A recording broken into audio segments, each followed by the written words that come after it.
What are the best eyepiece set, the optimum, ideal eyepiece set?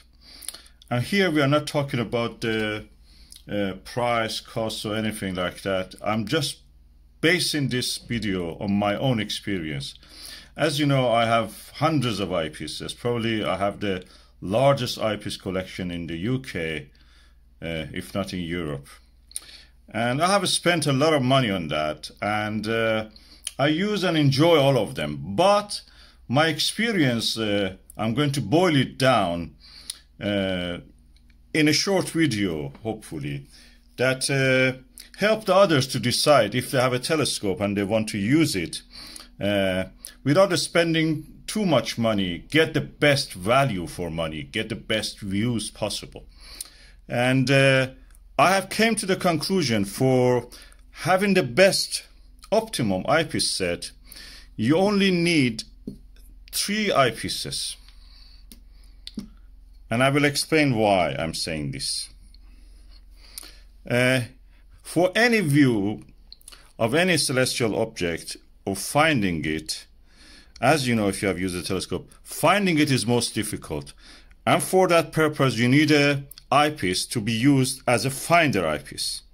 Something that gives you the highest number of the focal length, that is 40 millimeter, for example, and gives you the lowest magnification, so you don't see much of the magnification of the star fields. And to me, this can be boiled down to 2 eyepieces, either a 40 millimeter Plössl or a 32 millimeter Plössl. This is a Ostara 40 millimeter Plössl.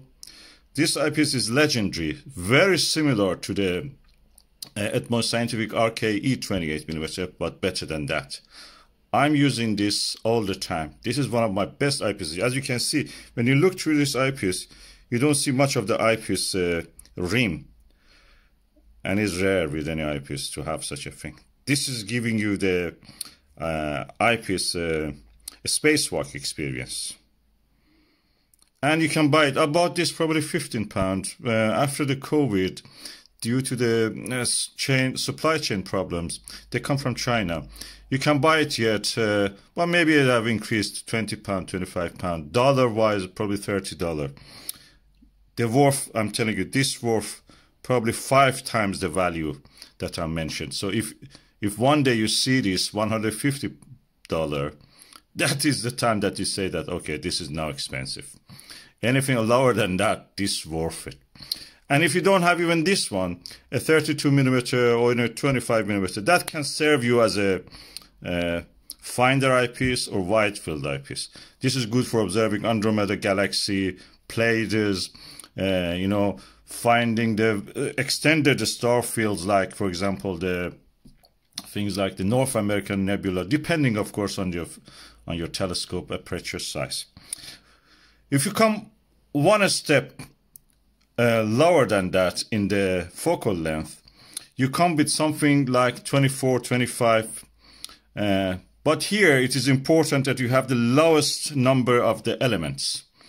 And to my experience, for especially on the moon and objects like the star fields, this orange-topped SVBony Aspheric 23 millimeter eyepiece, it's exotic. It's the best eyepiece I have ever tried. It's sharpest view I've ever seen, and there is a reason for that. It's because the number of the elements in this is very limited, unlike any other eyepiece that you may see, premium eyepieces or expensive eyepieces, I should call them, which have a lot of lenses in them. Every one of those lenses actually absorbs and reduces the amount of the light you're finally reaching your eye. With this one, you have the minimum number of the lenses, but because the lens, the top lens, is shaped through molding, this eyepiece has a very well corrected field of view. The field of view is 62 degrees, Plössls are 52 degrees. And with this, you feel really comfortable, but at the same time, the image is bright. The only thing is that I recommend this for any telescope which is has a F number above 7. Below 7, I don't recommend it. For example, Schmidt-Cassegrains. You can use it, sorry, not Schmidt-Cassegrain. Things like a Dobsonian F5 telescopes. I don't recommend this. But for Schmidt-Cassegrains, for Microsoft, perfect. For Newtonians, normal Newtonians, or refractors like that, or a 4-inch Newtonian, or ETX 90, the 3.5-inch Microsoft telescope, is perfect. Anything above f7, focal length of the eyepiece. So if you have this and you have this, you already have a good set started to make. The next thing I recommend is that you get some low power, high power, low focal length eyepiece, something like a 10 millimeter focal length. This is a SVBony Aspheric 10 millimeter 62 degrees eyepiece. I have seen my sharpest view of the moon with this eyepiece. I have a video about this, testing this. Is even better than a orthoscopic. Orthoscopic eyepieces are the superb eyepieces. I cannot praise them enough. But this one is better than them. It beats them easily. We'll have them for breakfast. So this SVBony Aspheric will make your eyepiece set complete.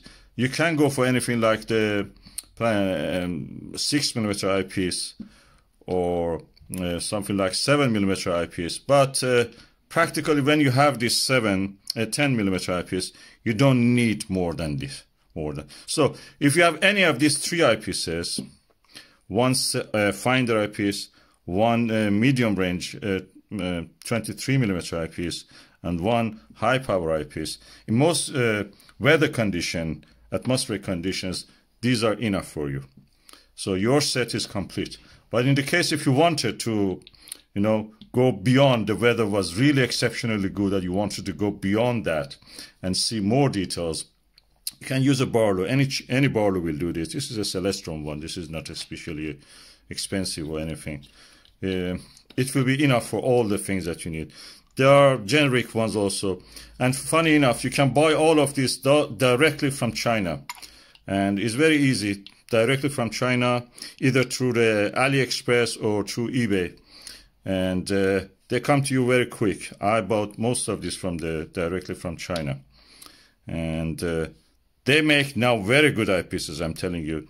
And they have made huge leaps in the production of the eyepieces in quality range.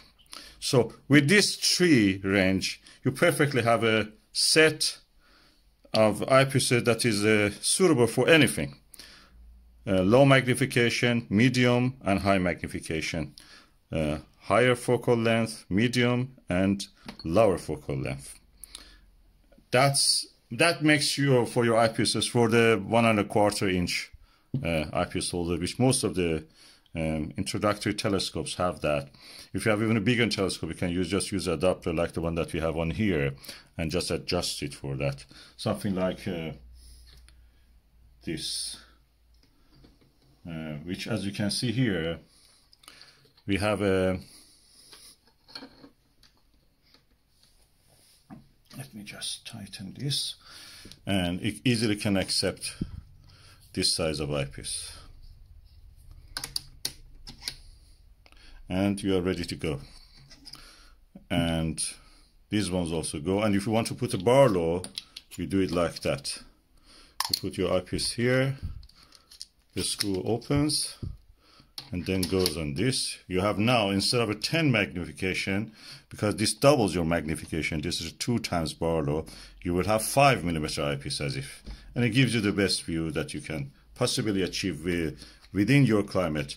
5, in my experience, I don't use much of that range of the magnification with this eyepiece that I have. So this is an eyepiece adapter, as I told you. You can adjust it for any. Use it in the 2-inch bigger, 2-inch size barrel taped eyepieces. So you will use the smaller eyepieces on this with this accessory. I just wanted to mention what the kind of objects you can see with this eyepiece, which was the highest magnification eyepiece, 10 millimeter. You can see the rings of Saturn. You can see the two belts of the Jupiter. Depending on the telescope, you can see even more. And all the satellites, Galilean satellites of the Jupiter, Titan, Enceladus, and some of the largest satellites of the Saturn. And with the Barlow, you can see more details on the Jupiter, and you know, festoons and the blue patches, blue-gray patches. When the Mars is closer to Earth, you can see some of the albedo features on the planet Mars. In early morning hours, if it is during the opposition of the Mars, you can see the brightening of the haze forming at the edge of the down sky of the Mars. Also, it gets blue, kind of whitish. You can see lots of details on the moon.